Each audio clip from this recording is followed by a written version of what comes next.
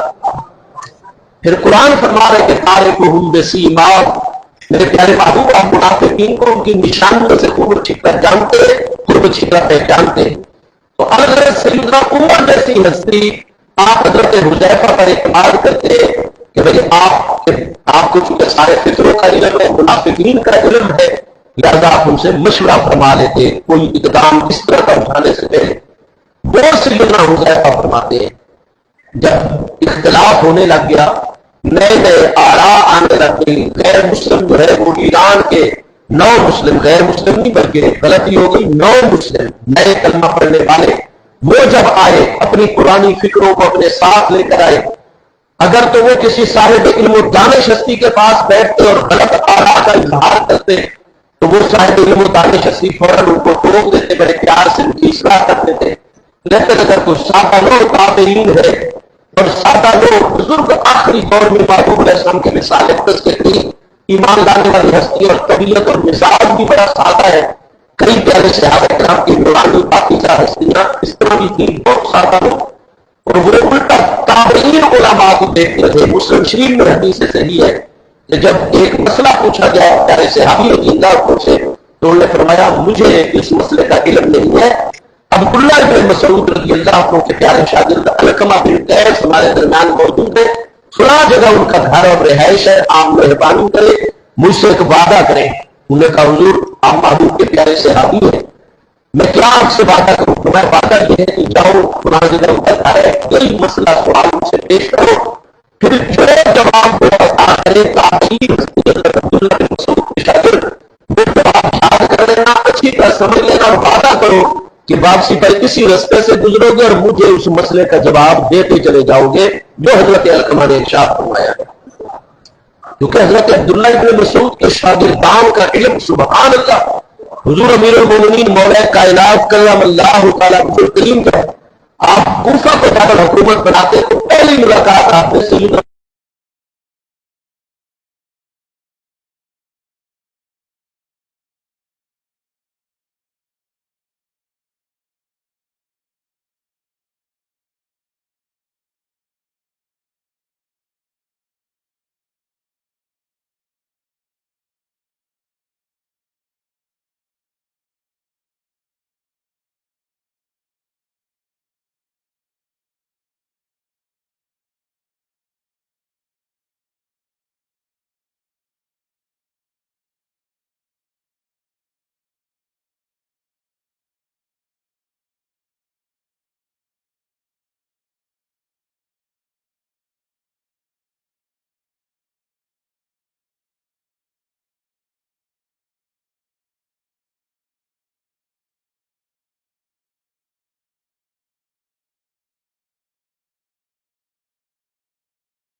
تحقیقات پر، ان کے فتاویات پر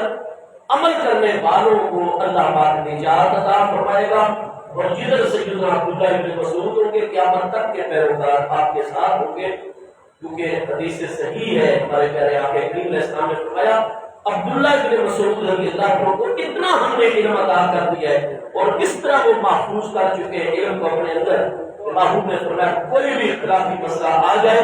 تو جو بندہ میرے عبداللہ بن مسعود کے پاس جا کر مسئلہ پوچھ لیا کرے، جو عبداللہ بن مسعود اپنے اجتہاد علم کی روشنی میں مسئلہ بتا دیا کریں گے، لقد رضیت لامتی الا ما رضی علیہ ابن ام عبد،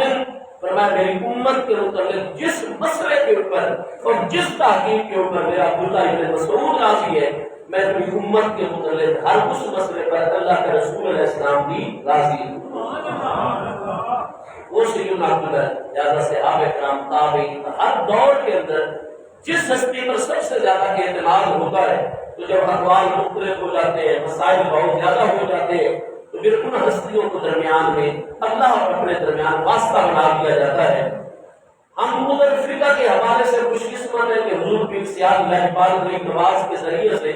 ہم حضور مولا کائنات کے ساتھ بھی سلسلہ شاگردی رکھتے ہیں، اور سیدنا عبداللہ ابن مسعود رضی اللہ عنہ کے حوالے سے بھی، اور پھر حضور پیر سیاہ لہپال غریب نواز اعلیٰ حضرت سیاسی غریب نواز قدس سر العزیز کی ذات بابرکات نے اپنی عمر مقدس دنیاوی کے 36ویں سال سے 84 سال اللہ پاک نے آپ کو عالم دنیا کی حیات طیبہ، بلکہ 86 سال کیونکہ 1214 سنہ ہجری میں آپ کی ولادت مقدسہ ہے سیال شریف میں، اور آپ کا وصال صفر المظفر سن 1300 ہجری کے اندر ہے، آج سے 146 سال پہلے۔ تو 1214 سے لے کر سن 1300 سنہ ہجری تک یہ کامل 86 سال دنیاوی عمر مبارک ہے، اور اس میں 36 سال کی عمر مبارک دنیاوی مقدس میں جب یہ آستان عالیہ سیال شریف کا مرکز منور جو ہے یہ قائم ہو گیا، اور فیض و برکات حضور پیر سیال کے اس طرح پھیلے کہ آپ عرب شریف کے بڑے بڑے اکابر مشائخ، سنٹرل ایشیائی ریاست کے بڑے بڑے اکابر مشائخ،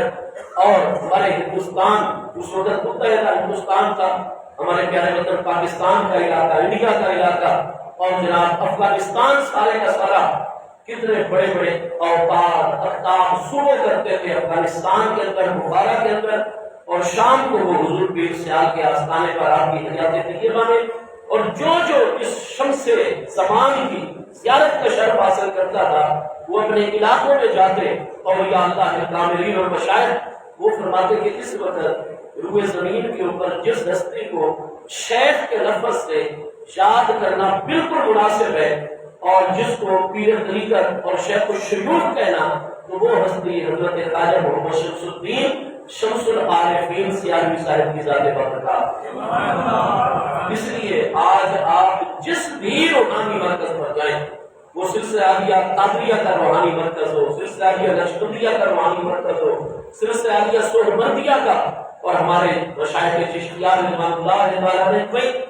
اعلیٰ حضرت حضور پیر سیال لہپال غریب نواز سیدنا خواجہ راجدان حضور سیدنا خواجہ محمد شمس الدین شمس العارفین غریب نواز رضی اللہ عنہ کا ادب احترام اور آپ کے ارشادات کو، آپ کے اقوال کو جو ہے وہ بطور سند پیش کیا جاتا ہے۔ تو اگر جس وقت سے یہ مرکز منور جاری ہوا فیض و برکات کا سلسلہ، ہم نے ہے خوش قسمت ہے کہ اللہ کریم کے درمیان اور اپنے درمیان ہم نے حضور پیر سیال لہپال غریب نواز قدس سر العزیز کی ذات بابرکات کو واسطہ اور وسیلہ بنایا ہوا ہے، اور یہ نیا اسلوب اور طریقہ نہیں ہے، یہ دور صحابہ کرام سے اسی طرح ہم مسلمانوں نے طریقہ چلا آ رہا ہے۔ دعا کرے اللہ پاک ہمیں حضور پیر سیال لہپال غریب نواز کی غلامی اور اس نسبت کے اندر زندہ رکھے، قبر میں بھی آپ کی نسبت ہمیں حاصل ہے، میدان معاشر میں بھی آپ کی نسبت اور قرب حاصل ہے، اور آخرت میں بھی آپ کی نسبتوں کا فیضان اللہ پاک ہمیں عطا فرماتا ہے۔ مسلسل گناہ کبیرہ کرنے کی وجہ سے اور فرائض واجبات کو ترک کرنے کی وجہ سے پھر شیخ کریم اور مرید کے جو باطن ہوتا ہے اس کے درمیان ایک حجاب آ جاتا ہے، اور وہ حجاب پھر ہٹتا ہے صرف کے دل سے توبہ کرنے سے، اور اپنے شیخ کے آستان کے ساتھ پورے ادب و نیاز بندی کا تعلق رکھنے سے، اس لیے ہمیں جھوٹ سے، فریب سے، لوگوں کو دھوکہ دینے سے، لوگوں کو پریشان کرنے سے، ان کے حقوق غصب کرنے سے اور اللہ کے حقوق کے حوالے سے جو فرائض ہے، نماز ہے، روزہ ہے، ذکر خدا بندی ہے، ہاں جی، تو جتنے بھی فرائض و واجبات چاہے حقوق اللہ کے حوالے سے یا حقوق العباد کے حوالے سے، اگر ہم چاہتے ہیں کہ یہ نسبت بہت مضبوطی کے ساتھ قائم رہے تو پھر ہمیں فرائض و واجبات کی طرف پوری توجہ کرنی چاہیے، علی وجہ بصیرت شعوری سطح پر ان کو بچا لانا چاہیے، کیونکہ ہمارے پاس اگر سب سے بڑی دولت ہے تو وہ نسبت حضور کی سیاہ اللہ پاک علیہ پرواد ہے، اور اس نسبت کا فیضان جو ہے اس کے درمیان اور ہمارے درمیان حجاب نہیں آنا چاہیے، آڑ نہیں آنی چاہیے،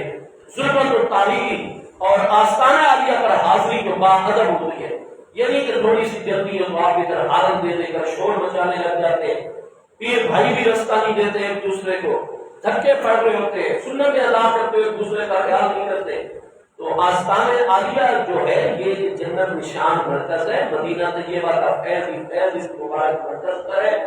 اصحاب حقائق تو اس کو مدینہ منورہ کی سرزمین کا یہ حصہ مانتے ہیں کہ جو فیض و برکات حضرت داتا صاحب کی بارگاہ میں خواجہ اجمیر آئے، انہوں نے فرمایا کہ یہ حضور داتا صاحب جو ہے یہ تو جناب حرمین طیبین کے جو انوار ہوتے ہیں وہاں سے جاری ہوتے ہیں، ظاہر حضور داتا صاحب کے مرکز سے ہوتے ہیں، اور حضرت علامہ نے ارشاد فرمایا سید حجویر مخدوم امم مرکز او پیر سنجر را حرم، حضرت خواجہ اجمیر پیر سجس، ہمارے ادھر اجمیروں کو سنجر کہتے ہیں، لفظ سجس ہے، تو حضور خواجہ اجمیر سے اگر پوچھو گے کہ آپ کو حضور داتا صاحب کے آستان سے کیا ملا تو فرمایا کہ میں حرمین طیبین میں حاضر ہوا ہوں، جو انوار مجھے اللہ اس کے محبوب نے عطا فرمائے وہ انوار اگر ہندوستان میں تقسیم ہوئے بر صغیر میں تو اللہ اس کے محبوب کے وہ انوار حضور داتا صاحب کے سینے اندر سے تقسیم ہوئے، اور یہی عالم آستان مقدسہ قریہ عظیمہ نورانیہ سیال شریف کا ہے، اس لیے میں پورے آداب کا تو وہ حجاب جو ظلمت کا درمیان میں آ جاتا ہے نا، تو جب شیخ کریم کی زیارت کی جاتی ہے تو یہ بڑے بڑے اکابر نے لکھا کہ ضروری نہیں ہے کہ پیر و مرشد سے مصافحہ مل جائے یا پیر و مرشد کوئی دعا کریں گے یا پیر و مرشد، جو شیخ کامل ہوتا ہے نا اس کے چہرے اندر کی زیارت سے بھی مسلمانی حجاب اور پردے ہٹ جاتے ہیں، تو ہم انسان کمیاں کوتاہیاں ہوتی ہیں، ہونی نہیں چاہیے، حضور پیر سیال کی سچے دل سے ہمیں پیروی کرنی چاہیے، اللہ کے ذکر اور محبوب رسول کی بارگاہ سے کبھی غافل نہیں ہونا چاہیے، لیکن پھر جو دنیا داری کے باعث ہم پر حجاب پردے آ جاتے ہیں تو جو ہمارے پیر بھائی پورے آداب کے ساتھ پوری نیاز بندی کے ساتھ آستان عالیہ پر حاضر ہوتے ہیں، روضہ مقدسہ میں حاضری دیتے ہیں، مسجد شریف کے فیض و برکات اور سجادہ مقدسہ پر، اور یہ ہماری غلاموں کی اتنی بڑی خوش قسمتی ہے، اتنی فاضل جلیل ہستی جو بات بات پر قرآن پاک کی آیات بینات کا فصاحت سے حوالہ پیش کرتے ہیں، اس کا ترجمہ ہر موقع ہمیں رہنمائی، اور جو کتابوں میں اتنی تحقیق فرماتے ہیں، اور کتاب اگر کسی بد عقیدہ کی دور سے دیکھی جائے تو وہ فرماتے نہیں یہ کتاب مجھے نہ لینا کیونکہ اس پر وہ نور نظر نہیں آ رہا، حضور سے یہ بھی خواجہ راجدان، حضور سے یہ بھی علامہ حافظ خواجہ محمد ضیاء الحق صاحب غریب نواز زیب سجادہ عالیہ آستان عالیہ سیال شریف، یہ ہماری خوش قسمتی ہے کہ ہم آپ کے دور مبارک کے اندر زندہ ہیں، اس عالم دنیا میں جب کہ فتنوں نے ہر طرف سے گھیرا ہوا ہے، اعلیٰ حضرت سیالوی غریب نواز کے فیضان کو اگر تقسیم فرما رہے ہیں تو کریم ہستی حضور سیدی ہمارے پیر و مرشد حضرت خواجہ محمد ضیاء الحق صاحب غریب نواز دامت برکاتہ العالیہ کی ذات بابرکات ہے، تو آپ کے چہرے مقدسہ کی زیارت انشاءاللہ تعالی اصحاب حقائق یہ جانتے ہیں کہ جس کریم کو اپنے سجادہ مقدسہ پر ان کریموں نے بٹھا دیا ہے، آپ جب حاضری دیتے ہیں باادب طریقے سے تو زیارت سے بالکل آپ کو محسوس بھی ہوتا ہوگا کہ آپ کا سینہ جو ہے وہ دھل رہا ہے، تو انوار اتنے فیوز و برکات اتنے ہیں، الغرض یہ جو بار بار کی حاضری ہوتی ہے یہ ان حجابات کو ختم کر دیتی ہے اور دل کے اندر نور کو پیدا کر دیتی ہے اور کنیکشن پھر مضبوط ہو جاتا ہے۔ اللہ پاک ہم سب کو پورے انداز سے عمل کرنے کی توفیق عطا فرمائے۔ تو بھائی سب سے زیادہ دعائیں مانگنے والے تو ہم ہیں، فرضوں کے بعد محبوب علیہ السلام ذکر کرواتے، محبوب علیہ السلام درود پاک کی تعلیم عطا فرماتے، اور پھر دعا جب مانگی جاتی ہے فرض اور سنتوں کے درمیان کو وقفہ اتنا آ جاتا ہے، اس لیے ہمارے مشائخ جو ہے وہ دعا بن کے چشتی مبارک آستانوں پر دعا دیتے ہیں۔ 3 دعائیں فرضوں کے بعد کی جاتی ہیں۔ ابو داؤد شریف میں حدیث پاک ہے، کانا اذا دعا سلاسل، محبوب جب خصوصی توجہ فرما کر دعا فرماتے تو آپ 3 مرتبہ دعا فرمایا کرتے تھے۔ جب بھی قبرستان جنت البقیع شریف میں محبوب نے قدم رکھا فرمایا، مسلم شریف دیکھیے، جامع ترمذی دیکھیے، مسند احمد دیکھیے، محبوب علیہ السلام 3 مرتبہ لمبی لمبی دعائیں ارشاد فرمایا کرتے تھے۔ تو الگ دعائیں مانگنے والے سب سے زیادہ ہم جمہور اہل اسلام ہیں۔ ہمیں تو الٹا فرضوں کے بعد دعا ہو، جنازے کے بعد دعا ہو، یہ مناظرے کر کر کے ثابت کرنی پڑتی ہے۔ تو اللہ کی بارگاہ میں دعاؤں کے سب سے زیادہ ہم قائل ہیں، لیکن دعا کے ساتھ ساتھ مصطفیٰ کریم علیہ السلام جو دین توحید کی تعلیم عطا کرتے ہیں اس میں یہ بھی ہے اللہ کی بارگاہ میں رجوع کیا جائے اور اپنے مسائل اللہ کے پیاروں کی بارگاہ میں عرض کیے جائیں، تو مصطفیٰ علیہ السلام اس کو جائز بھی رکھتے ہیں، کرم نوازی بھی فرماتے ہیں۔ چنانچہ سیدنا ابو ہریرہ رضی اللہ عنہ کی حدیث پاک کے حوالے سے گفتگو کا سلسلہ جاری رہے گا۔ اللہ پاک ہم سب کی حاضری کو پورا منظور فرمائے، حضور کی سیاحت کی فیض و برکات اللہ پاک ہم سب کے شامل حال فرمائے۔ جو مقامی ہوتے ہیں وہ 4 فرض، اور جو مسافر ہوتے ہیں وہ جمعے کی ادائیگی کے بعد فرضوں کے بعد 2 فرض احتیاط الظہر کے حضور کی سیاحت کا حکم ہے، وہ ضرور پڑھ لیا کرے۔ جو لوگ پنجابانہ نماز کے پابند ہیں، تہجد کے پابند ہیں اور نیت کا فرق سمجھتے ہیں، وہ یہ نیت کر کے کہ 4 رکعات فرض جو سب سے آخر میں میری زندگی میں مجھ ظہر کے فرض ہوئے، بندگی اللہ پاک کی روح اللہ شریف کی طرف اللہ اکبر۔ اور جب بھی روزہ مقدسہ میں یا حضور پیر سیاحت امیر شریعت میری نواز باہر جلوہ گر ہے برآمدہ مقدسہ میں، حضور پیر سیاحت کا سختی سے حکم ہے کہ حالات اور سارے معاملات کو دیکھتے ہوئے بھئی آپ کو سجدہ تعظیمی کی ہرگز کی اجازت نہیں ہے۔ آپ نے روضہ مقدسہ کے اندر بھی اور حضور امیر شریعت میری نواز کی بارگاہ میں باہر بھی